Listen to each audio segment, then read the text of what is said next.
Hi friends, வரன் தேடும் உறவுகள் அனைவருக்கும் வணக்கம். நம்மளோட சேனலில் வழங்கக்கூடிய இலவச வரன் பதிவுகள் மூலம் உங்களது இல்லற வாழ்க்கை இனிதாக மாறி எங்களுடைய வாழ்த்துக்கள். வாங்க இன்றைய இலவச வரன்களை பார்ப்போம். பெயர் பிரியா, வயது 30 வயது ஆகுதுங்க. ராசி மீன ராசிங்க. ஜாதின்னு பார்த்தீங்கன்னா இவங்க இந்து மதத்தை சார்ந்தவங்க. எந்த ஜாதியாக இருந்தாலும் ஓகேன்னு சொல்லியிருக்காங்க. படிப்பு பிஎஸ்சி முடிச்சிருக்காங்க. இவங்க லேப் டெக்னீஷியனாக வேலை பார்த்துட்டு இருக்காங்க. இவங்களோட திருமண நிலைன்னு பார்த்தீங்கன்னா இவங்களுக்கு இதுதாங்க முதல் மனம். இவங்களுடைய முகவரின்னு பார்த்தீங்கன்னா விழுப்புரத்தில் வசிக்கிறாங்க. மணமகளுடைய வசதி நிலைன்னு பார்த்தீங்கன்னா இவங்களுக்கு சொந்த வீடு இருக்குங்க. அது இல்லாமல் ஒரு 2 இடத்துல நிலம் இருக்கிறதா சொல்லியிருக்காங்க. மணமகள் ஓரளவு நடுத்தர குடும்பத்தை சார்ந்தவங்க தாங்க. ஸோ இவங்களுடைய அப்பா கவர்மெண்ட் ஜாபில் இருக்காங்க, அம்மா ப்ரைவேட் ஜாபில் இருக்காங்க. ஸோ உடன் பிறந்தவங்கன்னு பார்த்தீங்கன்னா 2 அண்ணாங்க. அவங்களாம் திருமணம் ஆகி செட்டில் ஆகிட்டாங்க.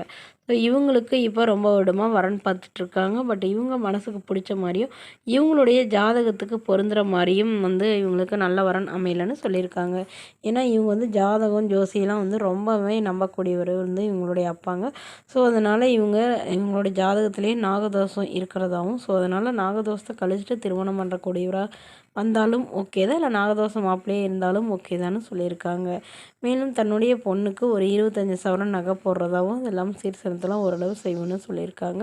ஸோ இந்த மணமகள் தன்னோட ஃபோட்டோ கொஞ்சம் மறைச்சி போடுங்க, நேரில் கேட்குறப்ப ஃபோட்டோ கொடுத்துருங்கன்னு சொன்னதுனால ஃபோட்டோ கொஞ்சம் மறைச்சி போட்டிருக்காங்க. ஸோ இந்த மணமகளை உங்களுக்கு பிடிச்சிருந்தா கீழே உள்ள வாட்ஸ்அப் நம்பரை தொடர்பு கொள்ளவும். அடுத்த வரன் பெயர் பார்த்தீங்கன்னா ரமாதேவி, வயது 37 வயது ஆகுதுங்க. ராசி மிதுன ராசிங்க. ஜாதின்னு பார்த்தீங்கன்னா இவங்க இந்து மதத்தை சார்ந்தவங்க.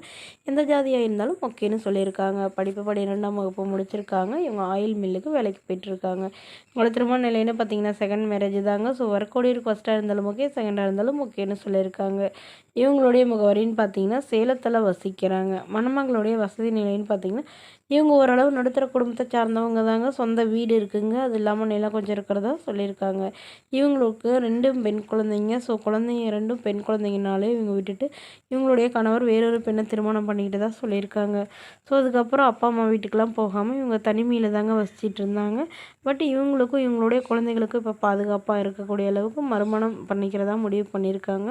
ஸோ எந்த ஜாதியாக இருந்தாலும் பரவாயில்லைங்க, நல்ல ஒழுக்கமானவராக இருந்தால் போதும். அவருக்கும் திருமணமாகி குழந்தை இருந்தாலும் நான் ஏற்றுக்கிறேன், என்னோட குழந்தை மாதிரி நான் பார்த்துக்கிறேன்னு சொல்லியிருக்காங்க. மேலும் மணமகளுடைய அப்பா என்ன சொல்ல வராங்கன்னா, என்னோடய பொண்ணு தனிமையில் தாங்க வசிக்கிறாங்க, ஏன்னா எங்கள் வீட்டுக்கெலாம் வரலங்க. ஸோ அதனால் எங்களுடைய பொண்ணுக்கு உடனடியாக நாங்கள் மறுமணம் பண்ணி வைக்கிறோன்னு சொல்லியிருக்காங்க. ஸோ அதனால் தன்னுடைய பொண்ணையும் பேர குழந்தைகளையும் அன்பாக பார்த்துக்கிற மணமகனாக வேணும். ஓரளவு நடுத்தர குடும்பமாக இருக்கணும், ஒரு சொந்த வீடு மட்டுமாவது இருக்கணும்னு கேட்டிருக்காங்க. ஸோ இந்த மணமகளை உங்களுக்கு பிடிச்சிருந்தா கீழே உள்ள வாட்ஸ்அப் நம்பருக்கு உங்களுடைய முழு விவரங்களையும் எங்களுக்கு சென்ட் பண்ணுங்கள். நாங்கள் இந்த மணமகள் வீட்டாருக்கு அனுப்பி வைத்து இவங்களுக்கு ஓகேங்கிற பட்சத்தில் மணமகள் வீட்டாரின் ஃபோன் நம்பர் இலவசமாக வழங்கப்படும். Okay friends, thank you.